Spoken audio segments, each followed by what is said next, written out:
ओम देवी प्रपन्नाति हरे प्रसीद प्रसीद मातर्जगतोऽखिलस्य प्रसीद विश्वेश्वरि पाहि विश्वं त्वमेश्वरी देवी चराचरस्य शरणागत दीनार्थ परित्राण परायणे सर्वस्यार्थ हरे देवी नारायणी नमोस्तुते। नमस्कार, स्वागत है आपका आचार्य वाणी में। मैं आचार्य विक्रमादित्य आपके साथ हूँ और आज का विषय हमारा है मिथुन राशि वालों के लिए ग्रहों का योगायोग क्या कहता है।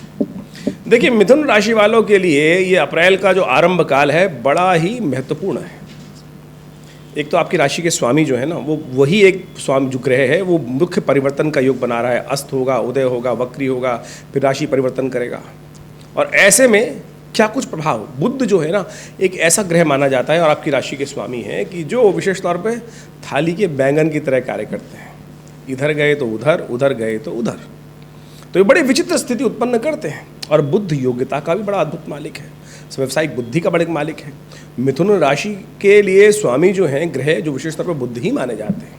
और इस वक्त थोड़ी क्षीण अवस्था में तो चल ही रहे हैं बुध का पिछले काफ़ी लंबे समय से। इसके अलावा यदि हम बात करें ओवरऑल ग्रह नक्षत्रों के हिसाब से तो बड़ा परिवर्तन का समय अभी चल ही रहा है। मंगल शनि महाराज आपकी राशि के अनुसार से भाग्य में बैठे हुए हैं और वो युति के साथ युक्त बैठे हैं। धर्म भाग्य जो है ना, कभी उठा कभी पटक, भाग्य के खेल बड़े निराले होते हैं। जब समय बदलता है तो कहाँ से कहाँ व्यक्ति उठ के चला जाता है, दरिद्र के भाग जाग जाते हैं और राजा जो है उनके भी भाग बदल कर कहाँ से कहाँ पहुँचा देते हैं। तो ऐसा विचित्र योग चल रहा है इस वक्त, परिवर्तन का समय है। शनि मंगल की युति मार्च में आरंभ हुई, अभी चल रही है अप्रैल के अंदर। वर्ष परिवर्तन की तरफ जा रहा है। राजा मंगल बन के आ रहे हैं, मंत्री शनि बनकर आ रहे हैं इस नए राज्य में। जो नई सत्ता आरंभ होने जा रही है 2000 अप्रैल के अंदर, विशेष तौर पे यदि हम बात करें 2081 के अंदर नव संवत विक्रम संवत आरंभ हो रहा है। उसमें राजा महाराज शनि रहने वाले। हमने एक अलग से वीडियो बनाया था और उसमें इस सब बातों को बताने का प्रयास किया था आपके लिए कैसा रहेगा समय।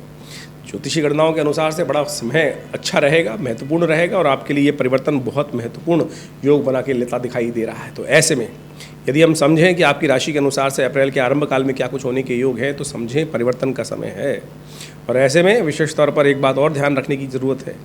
इस बार चैत्र के महीने में 5 मंगलवार का योग पड़ रहा है और ये 5 मंगलवार का योग रक्त रंजित राजनीति का योग बनाता है, अशांति का वातावरण बनाता है। मंगल शनि का टकराव चल ही रहा है। तो ऐसे में आपको कैसे अपने कार्यों को कौन सी युक्ति से ठीक करना है। आपकी राशि के स्वामी थोड़े कमज़ोर हैं, तो ऐसे में कौन सा एक सूत्र मिल जाए आपको जो हम देने वाले हैं कि जिससे आपको सिलसिलेवार तरीके से समझ में आ जाए कि कौन से दिन कौन से ग्रहों का योग आपके लिए उन्नति का योग बना रहा है और कहाँ समय भारी है जिसमें आपको ब्रिज की आवश्यकता पड़ेगी। कैसे आपको छलांग लगाकर आगे बढ़ने की ज़रूरत कहाँ कहाँ पड़ने वाली है, कहाँ छलांग आपको कितनी लंबी लगानी है, वो सब चीज़ें समझ लीजिए सिद्धांतिक तौर पर। तो बात करते हैं 1 अप्रैल की। तो 1 अप्रैल को चैत्र की कृष्ण पक्ष की सप्तमी तिथि है, सोमवार का अवसर है। धनु राशि में आपकी राशि के अनुसार से सप्तम भाव में चंद्रमा का पदार्पण जो हुआ है वो आपके लिए अच्छा शक्ति का संचार करने वाला रहेगा और ऐसे में उन्नति का योग बनाने वाला है। बृहस्पति के साथ सुंदर तरीके से चंद्रमा का ये योग जो बन के दिखाई दे रहा है, ये आपके लिए लाभ का योग है। तो यानी जो महीने का आरंभ है वो तो बड़ा सुंदर दिखाई देता है, आगाज़ बड़ा सुंदर दिखाई देता है और उसका यदि आपने लाभ उठा लिया, दुविधा को मत लगेगा। दुविधा में दोनों गए माया मिली न राम। तो दुविधा को त्याग कर सही रूप से सत्यनिष्ठ होकर शक्ति के साथ पूर्वाभास का लाभ लेते हुए, जी हाँ, पूर्वाभास होने के योग है तो पूर्वाभास अच्छा सा लाभ मिलेगा, उससे आपको लाभ लेना पड़ेगा। लेकिन ग्रह बाकी जो हैं थोड़ा स्वास्थ्य के मामले में ध्यान रखिएगा। देव योग से इस दिन सुंदर तरीके से शीतला माता का विशेष तौर पर पूजन किया जाता है, बसोड़े का पूजन किया जाता है और भारतीय संस्कृति में ये तिथियाँ त्यौहार बड़े चमत्कारी प्रभाव उत्पन्न करते हैं। कहा जाता है कि इस शीतला माता का पूजन करते हुए बसोड़ा, पूरे उत्तर भारत में इनका वर्चस्व है। हर घर में कहीं ना कहीं परंपरा के अनुसार से बसोड़ा के रूप में इनका पूजन, बड़ा बसोड़ा, छोटा बसोड़ा, शीतला माता का पूजन करने की व्यवस्था। कहा जाता है कि सप्तमी की तिथि के दिन जहाँ होली जली होती है वहाँ जाके भगवती के निमित्त जल का छींटा देकर अग्नि को शांत कर फिर अपने घर में उस जल अभिमंत्रित जल को छिड़कने से, भगवती का पूजन करने से, शीतला माता का पूजन करने से प्रसाद स्वरूप बासा भोजन, वैसे भारतीय संस्कृति में बासा भोजन खाने का नियम नहीं है, लेकिन इस दिन केवल एक दिन बासा भोजन खाने, फर्मेंटेड भोजन, कि बासा भोजन क्या होता है, फर्मेंटेड भोजन होता है। नेचुरली उसके अंदर ऐसे एंजाइम बन जाते हैं जो आपके स्वास्थ्य को लाभ देने के योग बनाते हैं। इसलिए भारतीय मनीषियों ने इस ऋतु परिवर्तन के समय में शीतला माता का पूजन करने की व्यवस्था बनाई। तो उसको कर लेने से आमूल चूल परिवर्तन, कई प्रकार की बीमारियों को ठीक करने का, इम्यूनिटी को बहुत बूस्ट करने के लिए ये स्थिति बनती है। तो इस समय में इस भोजन को कर लेने से, प्रसाद स्वरूप में ग्रहण कर लेने से और इस प्रकार का पूजन जो हमने संक्षिप्त रूप में बताने का प्रयास किया है, इसको अवश्य विशद रूप से भी हमने अपने कई वीडियोज़ में बताया हुआ है, समझ के कार्य करने का प्रयास करें। इससे आपको कल्याण के योग बनेंगे। वैसे ओवरऑल ग्रह योग आपके लिए अनुकूल है, चिंता ना करें। 2 तारीख को भी अनुकूल है, 2 अप्रैल को भी ग्रह स्थिति आपके लिए अष्टमी तिथि जो है मंगलवार का अवसर है। चंद्रमा का योग सुंदर तरीके से बृहस्पति के साथ गोचर में बड़ा सुंदर बना हुआ है, आपको लाभ देने के योग बना रहा है। इस दिन एक ग्रह परिवर्तन की तरफ और जा रहा है। यदि हम 8 तारीख की बात करें तो उस दिन बुध वक्री होने जा रहे हैं, और बुध का ये वक्री स्थिति जो है आपके दशम भाव 12वें भाव से, आपके दशम भाव से निकल कर में स्थिति जो एकादशवें भाव में जो बृहस्पति जो बुध चल रहे हैं बृहस्पति के साथ, वो वक्र स्थिति में हो रहे हैं। ऐसे में वो वापस आने के योग बनाएंगे और आपकी योग्यता को और ठीक करने का प्रयास करेंगे। तो चिंता ना करें, आपको थोड़ा सा उपाय करना है तो वह कर लीजिएगा लगातार। 2-3 दिन लगातार बुध का उपाय, कुछ दिन रहेंगे मंगल बुध यहाँ पर, और उनका उपाय लगातार करते। गणेश जी का पूजन, माँ गंगा विशेषतौर पर गौ माता को पालक खिला दीजिए, ये बड़ा सुंदर उपाय है। इसको कर कर आप बहुत प्रकार के कष्टों को दूर कर सकते हैं। एक बात का ध्यान रखिएगा, मंगलवार है और आने वाले समय में मंगल राजा बन के आ रहे हैं, और ऐसे में मंगल शनि की युति भी चल रही है, और पूरे वर्ष मंगल शनि का टकराव रहेगा। क्यों रहेगा वो भी समझ लीजिए, क्योंकि इस वर्ष मंगल राजा बनकर आएंगे आने वाले समय 2081 में, संवत 2081 में, और शनि मंत्री बन के आएंगे। दुविधा चलती रहेगी। तो ऐसे में सुंदर तरीके से पहले ही उपाय करने का प्रयास करें। इस चैत्र में 5 मंगलवार का योग पड़ रहा है, वो भी धुंधकारी है। तो ऐसे में हमने विवेकानंद योगाश्रम में इस पहले मंगल पर 8 अप्रैल के पहले मंगल पर 8 जो अष्टमी तिथि है 2 अप्रैल के दिन हमने सुंदरकांड का पाठ रखा है, हनुमान जी का पूजन रखा है, ग्रह शांति महायज्ञ रखा है। आप सब भी उसमें भाग ले सकते हैं। शाम को 6 बजे से लेकर रात्रि में 8 बजे तक भंडारा, 9 बजे तक 10 बजे तक भंडारे के साथ सुंदर सवा मनी का भोग लगकर हनुमान जी का सुंदर कार्यक्रम रहेगा। हमारे सिद्ध आश्रम में हनुमान जी की जो सिद्ध प्रतिमा है उसको यदि चोला चढ़ाया जाए, कहा जाता है कि बहुत सारे कष्टों को दूर करने का योग बनता है। हज़ारों लोग आते हैं, उसका लाभ लेते हैं। आप भी उसमें जुड़कर अपने भाग्य को जगा सकते हैं। 3 अप्रैल 9वीं तिथि बुधवार का अवसर, ग्रह का परिवर्तन, चंद्रमा आपकी राशि के अनुसार से अष्टम भाव में जाकर बंधन को बढ़ाते दिखाई देंगे, मनोमस्तिष्क को थोड़ा रिजर्व करते दिखाई देंगे। थोड़ा सा मनोमस्तिष्क में थोड़ा सा ऐसा लगेगा कि बंधा बंधा काम करने के लिए, आपकी फितरत नहीं है बंद करके काम करने के लिए, लेकिन आपको खुलकर काम करने की आदत है। मिथुन राशि वालों के लिए दुविधा की स्थिति बन जाती है। तो ऐसे में चंद्रमा का क्षीण होना आपके लिए थोड़ा नुकसानदायक हो सकता है। चंद्रमा को शक्ति देने का प्रयास करना चाहिए, बुद्धि को जगाइए।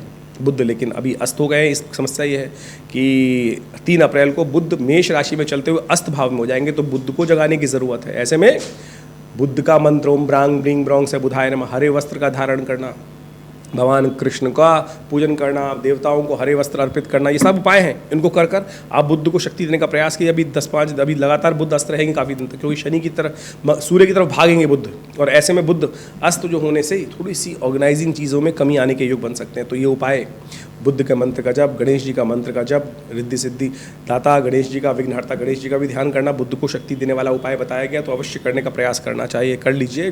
4 अप्रैल के दिन बृहस्पतिवार का अवसर है, बुद्ध अस्त हो गए हैं, भद्रा का योग बन रहा है, और ये भद्रा कार्यों में, नए कार्यों का आरंभ करने में विलंब देती है, रुकावट देती है, करने वालों को कष्ट देती है।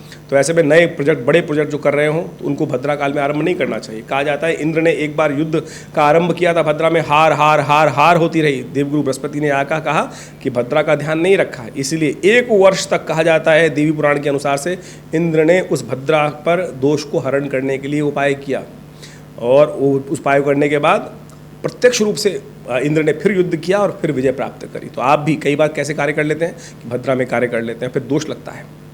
तो ध्यान रखें, ये दोष है, तो इसलिए भद्रा के में नया कार्य नहीं आरंभ करने से। ओवरऑल ग्रह थोड़ा कमज़ोर है। इस दिन यदि हम बात करें 4 अप्रैल की, तो ग्रह थोड़ा कमज़ोर दिखाई देता है, थोड़ा सा आपको चीज़ों को ऑर्गेनाइज करने में दिक्कत आ सकती है। तो ऐसे में उपाय की आवश्यकता है। केसर का सेवन, केसर का तिलक, हल्दी का तिलक, गुरुजन का सानिध्य, गुरुजन की सेवा, ये सबसे श्रेष्ठ उपाय है। बृहस्पतिवार के दिन ये उपाय कर लीजिए, देखिए कुछ ना कुछ रास्ता बनेगा। हमने कई उपाय बताए, इनको मानकर करेंगे तो अच्छा रहेगा। 5 तारीख का दिन अद्भुत है कृपा प्राप्त करने के लिए। देखिए इस दिन क्या है, एकादशी का अवसर है। शुक्रवार के दिन एकादशी का योग, महालक्ष्मी कृपा प्राप्त करने का योग। आपके ग्रह भी दिखा रहे हैं कि भाग्य के खेल बड़े निराले होते हैं। चंद्रमा भाग्य में पहुंच गए हैं। धर्मयुक्त कार्य करने से आपके भाग्य जाग सकते हैं। जहाँ धर्म वहीं जय होती है, समझ लीजिए। धर्मयुक्त चंद्रमा, मन आपका धर्म में रत दिखाई दे रहा है। लेकिन ध्यान रखना पड़ेगा एक बात का, लोग जो होते हैं बड़े गलत होते हैं। सूर्य राहु की युति जो है ना, वो आपके नाम पे कलंक लगाने के लिए तैयार बैठे हैं। आपको कहा कुछ नहीं, आपने कुछ नहीं किया, सब कुछ गलत नहीं किया, लेकिन दुविधा में बसे रहे, काम सही समय पे किया नहीं, तो सूर्य राहु आपको युक्त कर देंगे, कहीं ना कहीं कष्ट देने के योग दे देंगे। तो सावधान रहते हुए कार्य करने की ज़रूरत है। एकादशी है, भगवान का ओम नमो नारायण इस मंत्र का जप करें। हो सके तो श्री सूक्त का हवन कर लीजिए। हमारे यहाँ आश्रम पे नित्य प्रति हर रोज़ सुबह दोपहर शाम रात्रि में श्री सूक्त का यज्ञ भगवती के लिए निर्मित करते हैं और चमत्कारिक प्रभाव उत्पन्न होता है। आप भी करिए, हमने इनका चमत्कार अद्भुत रूप से देखा है। तो मिथुन राशि वालों, ये उपाय आपके लिए हमने बताया है। धर्मयुक्त आप रहेंगे, लेकिन सामने वाले धर्मयुक्त रहेंगे ये कोई गारंटी नहीं है, और वो आपके लिए अधर्मयुक्त कार्य कर सकते हैं, वहाँ आपको बचना पड़ेगा। कई बार आप दया कर सकते हैं, सरलता हो, दुविधा हो और आपके मन में दुविधा रहेगी, या सामने वाला कर रहा है मैं तो चुपचाप बैठा हूँ, नहीं नहीं नहीं नहीं, तुरंत कार्य की आवश्यकता है, तुरंत एक्शन लेने की ज़रूरत है। इसमें कोई अधर्म नहीं होता। धर्म अधर्म के बीच में मत फंसिएगा, धर्म को सही समझते हुए कार्य करने की ज़रूरत है। भगवान विष्णु का जप आप विशेष तौर पर कष्टों को दूर करने के लिए एकादशी का सुंदर अवसर है। ऐसे में माँ भगवती लक्ष्मी, भगवान शिव, भगवान विष्णु का आराधना करें, कल्याण के योग बनेंगे। 6 अप्रैल का दिन प्रदोष का दिन है, शनि प्रदोष का योग बन रहा है।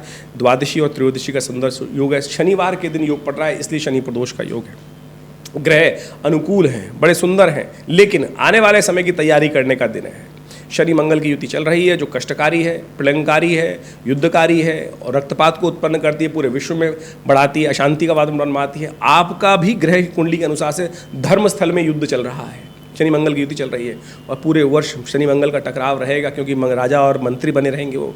तो ऐसे में देव योग से सुंदर योग बन के आया है शनि प्रदोष। कोशिश ये करें शाम के समय भगवान शिव के मंदिर में जाकर एक छोटी सी 2 घड़ी का योग बनेगा, 2 घड़ी का योग यानी करीब करीब 40-42 मिनट का योग बनेगा। ऐसे में भगवान शंकर के मंदिर में जाकर तिलोदक, तिल के युक्त जल या तिल युक्त दूध से भगवान शंकर का ओम नमः शिवाय जप करते हुए या रुद्राभिषेक, रुद्राष्टध्यायी का पाठ करते हुए कर लीजिए। बैंक अकाउंट तैयार कर लीजिए।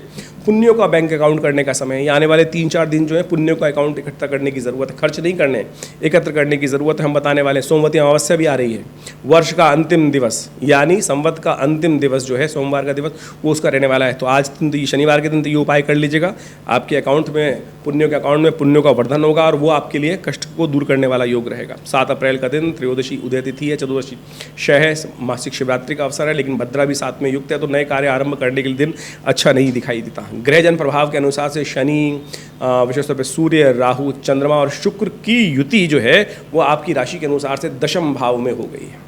और ये दशम भाव विशेष तौर पर आपके मन को गलत कार्यों की तरफ प्रवृत्त करता है। ध्यान रखिएगा, थोड़ा सा प्रवृत्ति बाहर, घर से बाहर कुछ ना कुछ गलत काम, उठापटक, कुछ ज़्यादा व्यभिचार की तरफ मन जा सकता है। ऐसे में मन को थोड़ा सावधान की सर रोकने की ज़रूरत है। मन व्यभिचार में ना जाए, पराये लोगों के बीच में ना फंसो, नहीं तो कहीं ना कहीं कुछ ना कुछ कष्ट होने के योग बन सकते हैं, नाम सम्मान पर दाग लगने के योग बन सकते हैं। ध्यान रखते हुए कार्य करने की ज़रूरत है। मासिक शिवरात्रि है, क्षय तिथि है, नए कार्य तो आरंभ मत कीजिएगा। भद्रा भी है, शिव का ध्यान कर लीजिए, शिव का पूजन कर लीजिए, कल्याण के योग बनेंगे, सब कष्टों को दूर करने वाला। 8 अप्रैल का दिवस विशेष तौर पर समझ लीजिए, सोमवार का अवसर, सोमवती अमावस्या, वर्ष का अंतिम दिवस यानी भारतीय संस्कृति के अनुसार से विक्रमादित्य संवत 2080 का अंतिम दिवस है। और ये संवत विशेष तौर पर संवत जो है, अवध दिवस जो है 2080 का, बताता है कि पुण्य कर लो। कहा जाता है कि कई बार हमारे जीवन में, समझिए एक उदाहरण उपस्थित करते हैं आपके समक्ष, कि कई बार सामने वाला वक्त सबका खराब चल रहा हो, लेकिन कुछ लोग ऐसे तब भी तरक्की कर रहे होते हैं। हमको लगता है कि हमने सब कुछ अच्छा किया, लेकिन सामने वाले का हमारे पुण्यों के अकाउंट में दिक्कत है, हमारे पुण्यों के अकाउंट में कहीं कमज़ोर है, सामने वाले के पुण्य पुराने हैं, पूर्व जन्म के हैं, वो उसका खा रहा है। तो समझ लीजिए पुण्यों को बढ़ने का अवसर। पुण्य कैसे बढ़ते हैं? देखिए, पुण्य बढ़ते हैं तप से, पुण्य बढ़ते हैं धर्म का पालन करने से, सत्य का पालन करने से, साधना करने से, तप करने से, और साथ साथ वन में जाकर एकाकी भाव से साधना करने से। कहा जाता है सतयुग के अंदर लोग सत्य का आचरण करते थे, उससे पुण्य बढ़ते थे। द्वापर त्रेता में साधना करते थे, तप करते थे, यज्ञ करते थे, उससे पुण्य बढ़ते थे। लेकिन कलयुग में ये सब तो कार्य कर नहीं पाते लोग, यज्ञ होते ही नहीं है आज की तारीख में, यज्ञ में लोग जाना नहीं चाहते, कथाओं में जाके सो जाते हैं और इसी में बैठकर ऊँघते हैं कई बार ग्रह, और फिर कहते हैं हमने पुण्य किया। लेकिन धर्म के अनुसार कलयुग के अंदर से दान और स्नान और यज्ञ, ये पुण्य बढ़ाने वाले हैं। तो ये सोमवती अमावस्या का दिवस है, कोशिश करें पुण्य को बढ़ाएं, भगवान का सानिध्य प्राप्त करें, तीर्थ में जाके स्नान करें, दान करें, पुण्य करें, इससे पुण्य बढ़ेंगे। ये दिन अवश्य आखिरी की आवश्यकता पड़ेगी अगले पूरे वर्ष में। बहुत विचित्र समय आरंभ हो रहा है, 2081 जो संवत आरंभ होगा, हमने एक अलग से वीडियो बनाया था, उसको देख लीजिएगा। ग्रह योग विशेष तौर पर आपके लिए हम बात कर रहे हैं, तो समझाने का प्रयास किया। मीन राशि में चंद्रमा सूर्य के साथ, राहु के साथ युक्त होकर दशम भाव में जो आए हैं, वो मन को थोड़ा सा ऐसी जगह, देखिए आपका कोई अहित कर नहीं सकता, मन में डर बना रहेगा। ऐसे में अमावस्या के आसपास जो मन को कुंठित करने के लिए मन का भाव जो दशम भाव में चंद्रमा का योग इतने सारे ग्रहों के साथ बन रहा है, ये व्योगात्मक योग बनाता दिखाई देगा आपको कि भागो कुछ नहीं है, परेशान करेगा मन को। लेकिन चिंता ना करें, आपका कोई अहित नहीं कर सकता है। जबरदस्ती डरिए मत, धर्मयुक्त कार्य करने का प्रयास कीजिए। हो सके तो सबसे श्रेष्ठ है दान करिए, पुण्य कीजिए, यज्ञ कीजिए, सोमवती अमावस्या ब्राह्मणों को भोजन कराएं, गरीबों को भोजन कराएं, अपने पितरों के निमित्त तर्पण करें। ये सब उपाय करने का प्रयास कीजिए। और हाँ, इस बात पर एक और ध्यान कर लें, बहुत सारे लोग पितरों को तर्पण कराने के लिए विधि नहीं जानते हैं, तर्पण नहीं करा पाते, तो हमने व्यवस्था करी है विवेकानंद आश्रम में अपने पितरों के निमित्त तर्पण इत्यादि करने के लिए। सुंदर आश्रम में व्यवस्था रहती है यज्ञ के लिए, ब्राह्मण भोजन के लिए। उसके लिए आप सानिध्य आश्रम को प्राप्त कर सकते हैं। और एक बात और ध्यान रखिएगा, 8 और 9 तारीख को रेवती और अश्विनी नक्षत्र हैं। जिन बच्चों का जातकों का जन्म होगा उनकी माता पिता को ध्यान रखना चाहिए कि मूल शांति अवश्य करानी चाहिए। और जिन जातकों का जन्म रेवती और अश्विनी नक्षत्र में हुआ है और मूल शांति बचपन में से नहीं हुई है तो अब करा लीजिए, 27 दिन तक ये मुहूर्त रहेगा, इसमें कराकर। नहीं तो क्या होता है, अन्न भय कष्ट, अनचाहे कष्ट जीवन में बार बार परेशान करते रहते हैं मूल शांति न होने के कारण से। छोटा सिद्धांत करा के ध्यान कर लीजिए। 9 अप्रैल की दिन बात करें तो बड़ा अद्भुत दिवस है। नव वर्ष आरंभ हो रहा है, नव संवत आरंभ हो रहा है और ये संवत 2081 बड़ा ही विचित्र रहने वाला है। शनि मंगल का टकराव लगातार चलता रहेगा पूरे वर्ष तक, क्योंकि अभी तो जो चल रहा है वो तो केवल 23 अप्रैल तक रहेगा, जो कुंभ राशि में चल रहा है। लेकिन जो आगे आने वाला टकराव है वो पूरे वर्ष चलेगा, क्योंकि मंगल जो नव वर्ष आरंभ हुआ है 9 अप्रैल को, उस दिन मंगलवार है।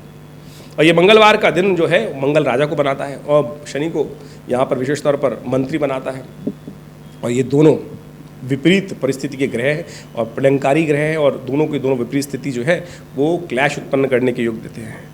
ऐसे में माँ भगवती का सानिध्य प्राप्त करने का प्रयास करें। नवरात्र आरंभ होते हैं इसी दिन से।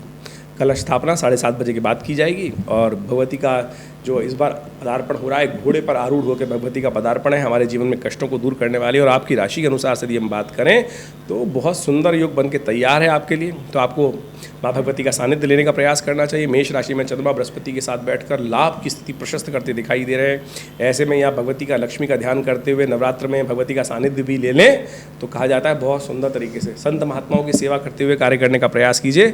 बहुत सुंदर योग बन रहा है। ध्यान रखिएगा, आपके बुद्ध महाराज जो है परिवर्तित होकर आपकी राशि के स्वामी अब मीन राशि में प्रवेश कर रहे हैं और मीन राशि में प्रवेश कर वो आपके लिए अच्छे योग बनाएंगे। थोड़ी सी योग्यता को आपको, बुद्ध अस्त हैं लेकिन उनको थोड़ा ताकत देनी पड़ेगी। ओम ब्राह्म ब्लिंग ब्रोंग से बुधाय नमः इस मंत्र का लगातार कुछ दिन जप करते रहे जब तक अस्त रहे। लेकिन नीच के भी हैं, बुद्ध तो थोड़े कमज़ोर ज़्यादा हो गए हैं, तो अपने राशि के स्वामी को थोड़ी ताकत देने का आपको लगातार प्रयास करना पड़ेगा।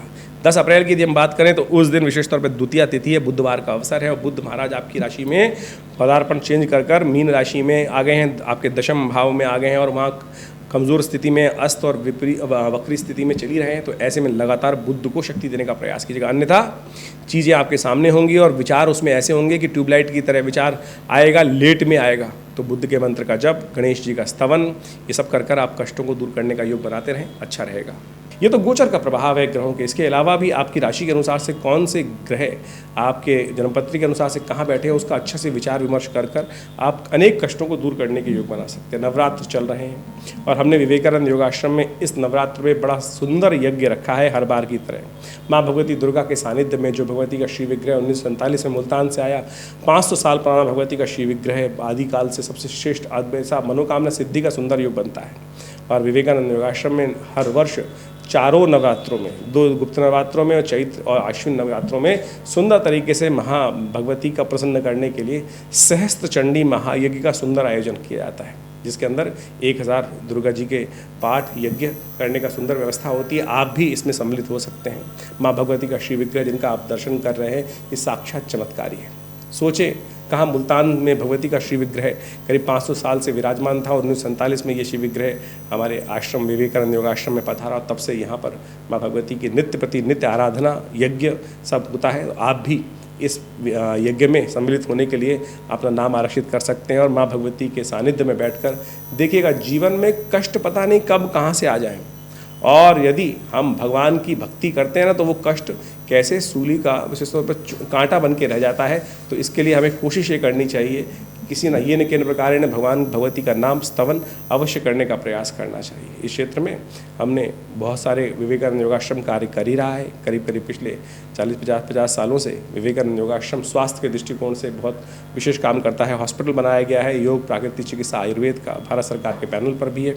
आप सब लोग इन समस्त विवेकानंद योगाश्रम में जो कार्य चल रहे हैं उसमें आश्रम में आकर बहुत सारी सुविधाएं ले सकती है। समय समय पर विशेष यज्ञ चलते हैं, जैसे नवरात्र का यज्ञ इन दिनों चल रहा है तो वो 9 दिन तक चलेगा। 17 तारीख को उसकी पूर्णाहुति का कार्यक्रम रहेगा। तो आप भी इस यज्ञ में पधारें और जन्मपत्री का विचार विमर्श करने के लिए भी सुंदर व्यवस्था आश्रम में बनी हुई है। जिन लोगों को अपने जन्मपत्री का विचार विमर्श करना है वो नीचे दिए फ़ोन नंबर्स पर संपर्क साध कर आश्रम पर आ सकते हैं। धन्यवाद, नमस्कार।